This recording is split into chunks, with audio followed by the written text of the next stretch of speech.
Hello fabricators, how are you doing? How is the preview of Fabric coming along so far? In the last video, I showed you how to load data that are behind firewalls into Microsoft Fabric. In this video, I'm going to show you how to load the data from on-premises into Microsoft Fabric using two different methods. Let's get started. The first method is very simple and straightforward.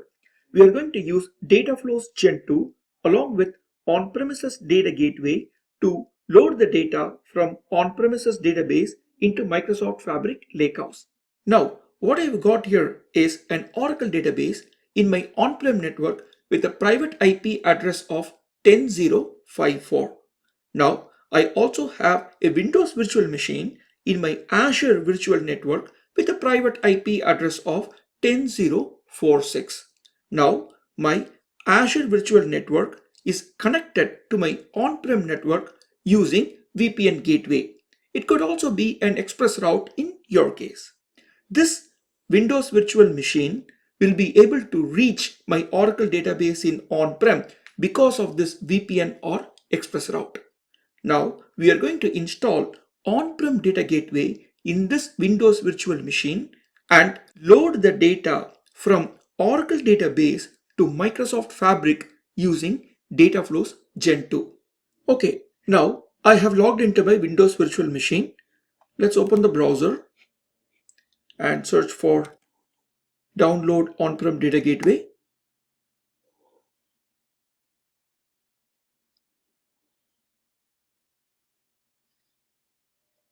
I'm going to download.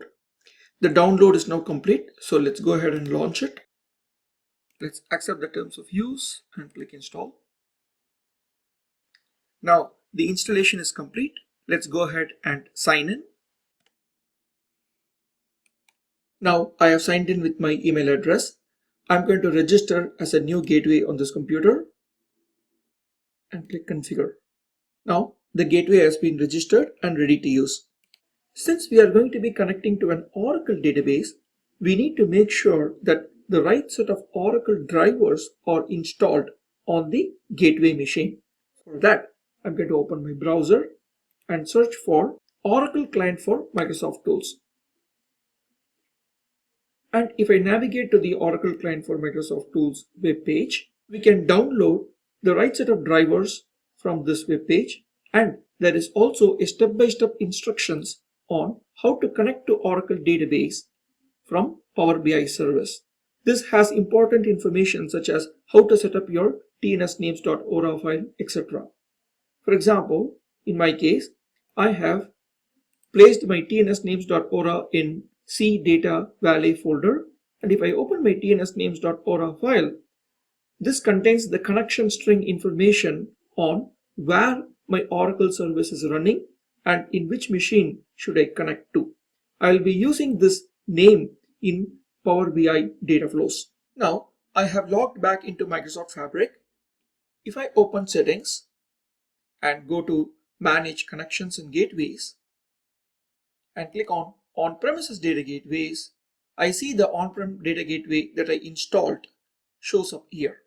Now that we have installed and set up our on-prem data gateway with the right set of Oracle drivers, we are all set to load the data from on-prem Oracle database to Microsoft Fabric. I'm back in Microsoft Fabric. Let us select the Data Factory experience. And I'm going to open the workspace that I have already created. It's called Fabric Security. I have nothing in this workspace yet. I'm going to create a new lakehouse. I'm going to call it as Fabric Security LH and create.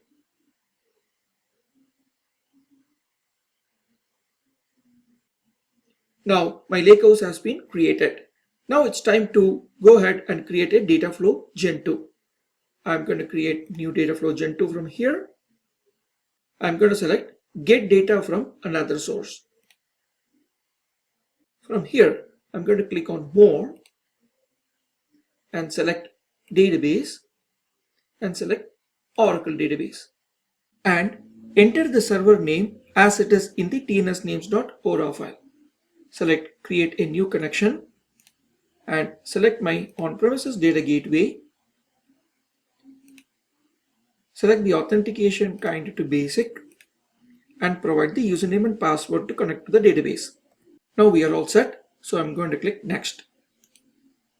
Now it has connected to my Oracle database. I'm going to expand the schema and select the table that I want to load and select create. Now I'm going to go and click add destination and select Lakehouse. This Lakehouse is using my organizational account for authentication. I'm going to leave it as it is and click next. I'm going to select my Fabric Security workspace and select the Fabric Security Lakehouse that I just created and leave the table name as EMP and click next.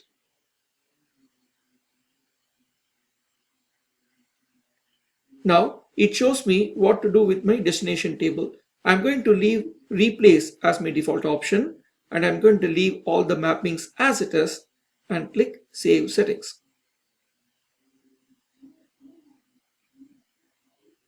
Now we have our source and all the transformations that we need to do and the destination all set. Now it's time to publish.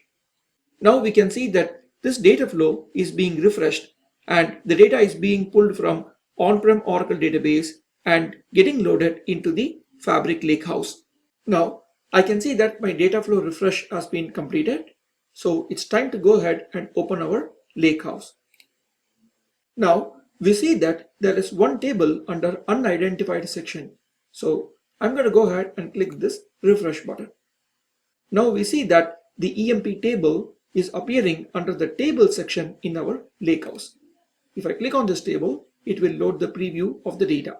From here, I can go ahead and create a new notebook and perform some transformations on this data, or I can go ahead and create a new Power BI report based out of Direct Lake.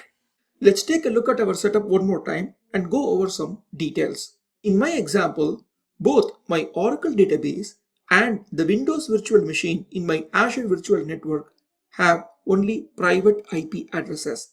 They do not have any public IP addresses, which means they cannot be accessed from public internet. On-prem data gateway reads the data from Oracle database via TCP port 1521, which is the default port for Oracle, and writes the data into the Lakehouse using HTTPS port 443. The data is encrypted in transit using TLS 1.2, and the data is encrypted at rest in the Lakehouse with platform managed keys. You may ask me, hey, I have large volume of data sitting in my on-prem network and I don't want to be managing these gateways to bring those data into Fabric. Is there a way? The answer is yes. In my next video, I'm going to show you how you can load your on-premises data into Microsoft Fabric without using these gateways with the help of Synapse Spark. And that will go into some of the deep networking concepts. So stay tuned.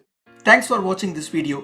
If you have any questions on Fabric, you can reach out to me on LinkedIn. If you have ideas to make Fabric better, you can post them on ideas.fabric.microsoft.com. Stay tuned for more videos.